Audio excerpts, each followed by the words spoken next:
हिवाळी अधिवेशनामध्ये केल्या घोषणा, कर्जमाफी संदर्भात थकीत शेतकऱ्यांना कर्जमाफीबद्दल माहिती दिली व तसेच कर्जमाफी झालेल्या शेतकऱ्यांना आणि कर्जमाफी न मिळालेल्या शेतकऱ्यांना हिवाळी अधिवेशनामध्ये केल्या घोषणा।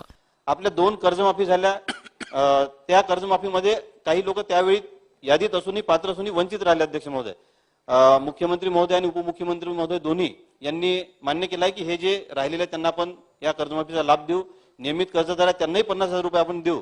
तर माझी विनंती राहणार आहे की आपण देणार आहोतच, परंतु आता अडचणीत असताना जर त्याला ही मदत मिळाली तर निश्चितपणे त्याचा फायदा होईल, ती आपण लवकरात लवकर करावी अशी विनंती करतो।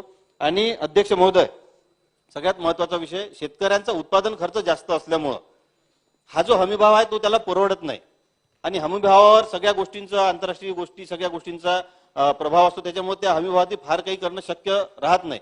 त्यामुळे जे आपण करू शकतो ते केलं पाहिजे असं मला वाटते। माझे वडील विधानसभा सदस्य असतानाही हा मुद्दा त्यांनी त्या काळात मांडला तर 15-20 वर्षाआधी। तर पेरणी ते कापणी ह्या गोष्टी जर आपण MREGS मध्ये करू शकलो तर शेतकऱ्यांना रोजगारही उत्पन्न होईल, त्या भागातील मजुरांना त्या माध्यमातून शासनाचा पैसा रोजगार उत्पादन करण्यामध्ये जाईल, मोठ्या प्रमाणात रोजगार उपलब्ध होईल आणि शेतकऱ्यांचा उत्पादन खर्च कमी होईल आणि जो हमीभाव आहे त्या हमीभावामध्ये सुद्धा त्याला ते परवडू शकेल। त्यामुळे मुख्य खर्च हा मजुरीचा असतो, तो खर्च आपण जर वाचू शकलो तर निश्चितपणे यात आपला मोठ्या प्रमाणात शेतकरी सुखी होऊ शकतो असं मला वाटते। आणि अध्यक्ष महोदय, आपल्या मधल्या काळामध्ये आपण जे जलयुक्त शिवार योजना राबवली, दुर्दैवाने या सरकारने ती बंद केली आणि आता ते ओरडून राहिले की ह्या सगळ्या गोष्टी करा। पुन्हा आपलं सरकार आलं, आपण ती सुरू केली, त्या माध्यमातून बरेचसे भाग हे वॉटर लेवल चांगली वाढलेली आहे, परंतु बराचसा भाग आजही रेड झोन मध्ये जुन्या काळात दाखवला असल्यामुळे तिथे आपण विहिरी देऊ शकत नाही, लाभ देऊ शकत नाही।